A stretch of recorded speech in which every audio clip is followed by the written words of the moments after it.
जय श्री कृष्ण। राधे राधे। कैसे हैं आप? उम्मीद है कि ईश्वर की कृपा से आप कुशल मंगल हैं। तो चलते हैं आज के आनंद की ओर। पूर्व काल में घटित यह प्रसंग गोलोक धाम का है। श्री कृष्ण की 3 पत्नियां हुई, श्री राधा, विरजा और भूदेवी। इन तीनों में श्री कृष्ण को श्री राधा ही सबसे प्रिय है। एक दिन भगवान श्री कृष्ण एकांत कुंज में विरजा देवी के साथ विहार कर रहे थे। श्री राधा सखियों सहित वहां जाने लगी। उस निकुंज के द्वार पर भगवान श्री कृष्ण द्वारा नियुक्त पार्षद श्री दामा पहरा दे रहा था। श्री दामा गोप ने उन्हें रोका। इस पर श्री राधा क्रोधित हो गई। सखियों का कोलाहल सुनकर श्री कृष्ण वहां से अंतर्धान हो गए।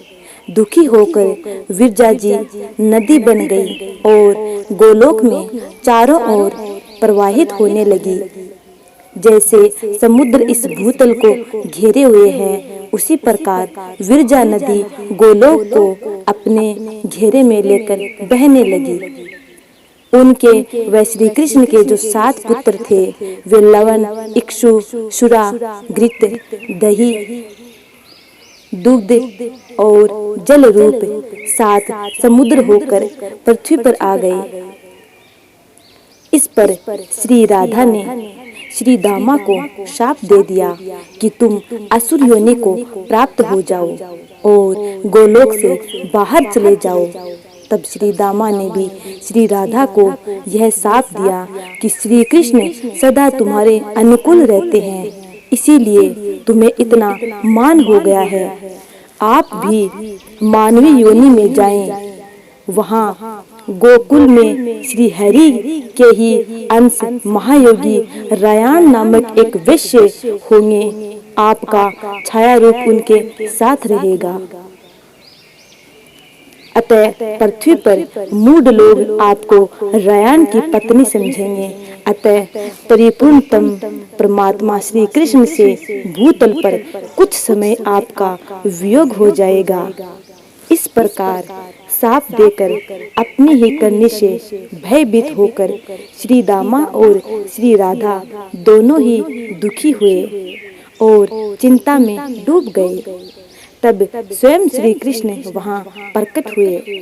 श्री कृष्ण ने श्री दामा को सांत्वना देते हुए कहा, तुम त्रिभुवन विजेता सर्वश्रेष्ठ शंखचूड़ नामक असुर हो जाओगे और अंत में श्री शंकर जी के त्रिशूल से मृत्यु को प्राप्त होकर यहाँ मेरे वापस लौट आओगे। भगवान श्री कृष्ण ने श्री राधा जी से कहा, वाराह कल्प में मैं पृथ्वी पर आऊंगा और व्रज में जाकर वहां के पवित्र वनों में तुम्हारे साथ विहार करूंगा। मेरे रहते तुमको क्या चिंता है? श्री दामा के साप की सत्यता के लिए कुछ समय तक बाह्य रूप से मेरे साथ तुम्हारा वियोग रहेगा। ब्रह्म वैवर्त पुराण के अनुसार भगवान श्री कृष्ण ने गोपों और गोपियों को बुलाकर कहा, गोपों और गोपियों, तुम सब के सब नंद राय जी का जो उत्कृष्ट व्रज है, वहाँ गोपों के घर में जन्म लो। राधिके, तुम भी वृषभानु के घर अवतार लो। वृषभानु की पत्नी का नाम कलावती है। तुम अनिजा रूप से प्रकट होगी। मैं भी अयोनिज रूप से अपने आप को प्रकट करूंगा, क्योंकि हम दोनों का गर्भ में निवास होना संभव नहीं है। मैं बालक रूप में वहां आकर तुम्हें प्राप्त करूंगा। तुम मुझे प्राणों से भी अधिक प्यारी हो और मैं भी तुम्हें प्राणों से बढ़कर प्यारा हूँ। हम दोनों का कुछ भी एक दूसरे से भिन्न नहीं है। हम सदैव एक रूप हैं। भूतल का भार उतारकर तुम्हारे और गोप गोपियों के साथ मेरा पुनः गोलोक में आगमन होगा। यह सुनकर श्री राधा प्रेम से विह्वल होकर रो पड़ी और श्री कृष्ण से कहने लगी, हे मायापति, यदि आप भूतल पर मुझे भेजकर माया से आच्छन्न कर देना चाहते हो तो मेरे समक्ष सच्ची प्रतिज्ञा करो कि मेरा मन रूपी मधुप तुम्हारे मकरंद रूप चरणाविंद में ही नित्य निरंतर भ्रमण करता रहे। जहाँ जहाँ जिस योनि में भी मेरा यह जन्म हो, वहाँ वहाँ आप मुझे अपना समरण एवं दास्य भाव प्रदान करोगे। उम्मीद है आपको ये वीडियो अच्छी लगी है तो लाइक, कमेंट और ज़्यादा से ज़्यादा लोगों में शेयर करना।